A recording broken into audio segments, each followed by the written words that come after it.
Tersangka kasus konten pornografi Rizik Syihab tidak kunjung memenuhi panggilan kepolisian. Rizik kini resmi berstatus buron. Visa dan juga paspornya terancam dicabut oleh Ditjen Imigrasi.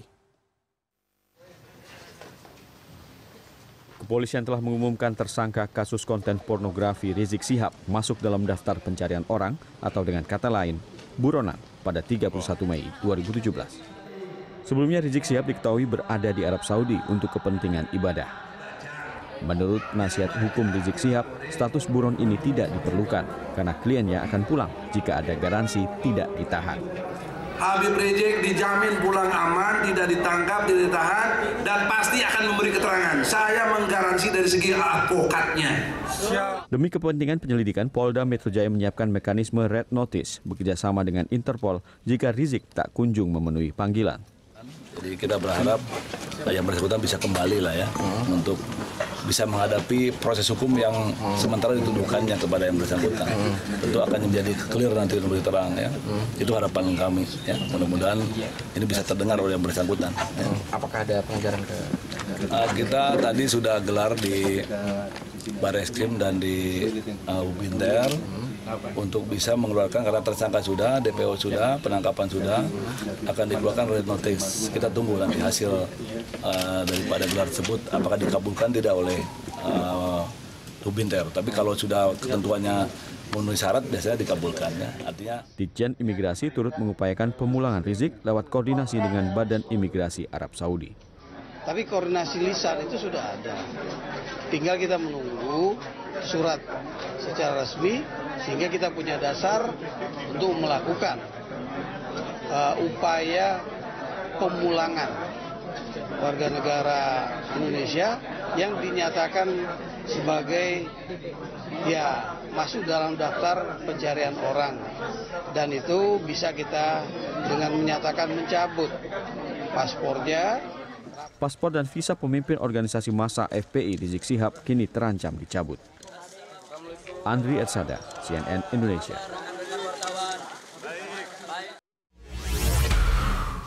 Saat ini sudah ada Arief Kurniawan di Polda Metro Jaya. Selamat siang Arief. Setelah Rizik Syihab masuk dalam daftar buronan kepolisian, lalu upaya apa lagi yang dilakukan kepolisian untuk menangkap, setidaknya membawa pulang Rizik dari luar negeri? Ya, selamat siang Iqbal. Betul sekali, memang kemarin Polda Metro Jaya sudah menerbitkan DPO, daftar pencarian orang, dan kemarin Kabid Humas Polda Metro Jaya, Kombes Pol Argo Yono menyatakan mulai per 31 Mei 2017 Rizik Syihab sudah resmi masuk dalam DPO. Dan Argo Yono mengatakan setidaknya ada satu alasan mengapa Rizik Syihab masuk dalam DPO. Yang pertama itu adalah karena Rizik Syihab tidak pernah memenuhi panggilan pihak penyidik untuk diklarifikasi ataupun memberikan keterangan. Apalagi sampai sekarang juga Rizik Syihab kita ketahui bersama masih berada di Arab Saudi dan belum terlihat ada niatan untuk kembali ke Indonesia. Dan selain itu juga Argo Yono menjelaskan semua proses tahapan-tahapan terhadap Rizik Syihab itu sudah memenuhi syarat. Yang pertama mulai dari gelar perkara, lalu setelah itu meningkatkan status menjadi tersangka, dan gelar perkara sudah, status tersangka sudah, dan akhirnya dikeluarkanlah DPO. Dan bahkan pada hari Senin lalu, 29 Mei, itu dari pihak penyidik pada saat mengeluarkan SPDP, surat perintah dimulainya penyidikan dengan status Rizik sebagai tersangka, pihak penyidik mendatangi kediaman Rizik Syihab di Petamburan di kawasan Tanah Abang, Jakarta Pusat. Dan pihak penyidik juga sudah memberikan surat SPDP tersebut kepada pihak keluarga Rizik dan memberitahu bahwa status Rizik Syihab sudah ditingkatkan sebagai tersangka.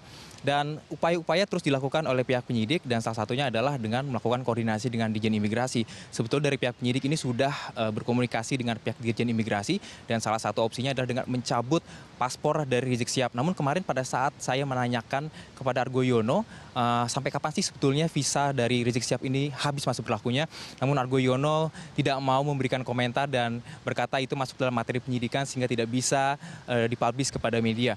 Dan selain itu, selain rencana untuk mencabut paspor dari Rizik Syihab, kemarin juga sudah dilaksanakan pertemuan antara penyidik Polda Metro Jaya dengan pihak Divisi Hubungan Internasional Mabes Polri. Dan kemarin rapat memang berlangsung tertutup sehingga awak media tidak bisa untuk meminta klarifikasi. Tapi memang dari pihak penyidik sudah mengajukan red notice atau permintaan penjemputan paksa kepada Rizik Syihab untuk dikembalikan ke Indonesia. Nah, nanti apakah red notice ini akan dikabulkan atau tidak, ini semua nanti tergantung kepada Divisi Hubungan Internasional Mabes Polri. Dan saya juga masih menunggu apakah nantinya dari hasil rapat koordinasi kemarin, akhirnya pihak Mabes Polri, Divisi Hubungan Internasional akan mengabulkan permintaan red notice. Namun jika kita lihat dari prosedur hukum yang sudah dilakukan oleh kepolisian, tentunya red notice ini akan dikeluarkan dalam waktu yang tidak terlalu lama lagi. Dan kemarin juga Argo Yono sempat mengatakan memang ada wacana ataupun isu bahwa nanti ketika Rizik Syihab kembali ke Jakarta itu akan ada pengerahan massa. Dan tentunya Argo Yono meminta agar masyarakat tidak terpancing, dan yang terpenting lagi adalah tetap bisa jernih melihat permasalahan ini. Dan Argo Yono yakin bahwa masyarakat Indonesia, terutama masyarakat Jakarta, sudah pintar, sudah dewasa, bisa melihat mana yang menjadi masalah dan mana yang tidak menjadi masalah. Namun tetap kepolisian melakukan langkah-langkah antisipasi, dan Argo Yono mengatakan bahwa pihak Intel dari Polda Metro Jaya terus dikerahkan untuk mengumpulkan informasi apakah nantinya akan terjadi pengerahan massa dalam menyambut Rizik Syihab, karena memang salah satu hal yang diantisipasi adalah ancaman untuk memblokir Bandara Soekarno-Hatta. Dan tentunya Argo Yono optimis pengerahan massa tidak akan terjadi pada saat Rizik Syihab kembali ke Jakarta. Iqbal. Arief, kalau tadi Anda menyatakan bahwa pihak kepolisian masih fokus terhadap Rizik begitu. Lalu bagaimana dengan pelaku ataupun pihak yang menyebarkan percakapan berkonten, bisa kita katakan pornografi? Apakah polisi sudah menemukan pelakunya? Karena hingga saat ini juga kita belum mengetahui siapa sebenarnya pelaku awal yang menyebarkan percakapan berkonten pornografi itu. Ya, betul sekali Iqbal. Memang kasus chat percakapan yang diduga mengandung konten pornografi ini pertama kali berada di dunia maya itu pada awal Januari lalu di situs yang bernama Balada Cinta Rizik. Dan kemarin ketika saya mengkonfirmasi kepada Argo Yono, pihak polisi masih terus melakukan pendalaman, tapi memang Argo Yono mengakui pihak penyidik mengalami kesulitan karena alamat IP atau internet protokol dari Balada Cinta Rizik ini diketahui anonimus, sehingga tidak diketahui, tidak bisa terlacak dari manakah asal IP tersebut. Tapi tentunya hal ini tidak menyurutkan dari upaya pihak penyidik untuk terus mencari siapakah sebetulnya pelaku yang menyebarkan konten yang diduga mengandung konten pornografi tersebut. Namun tentunya ini membutuhkan waktu. Dan Argo Yono menyatakan bahwa tentunya nanti pihak yang menyebarkan ini pasti akan diusut.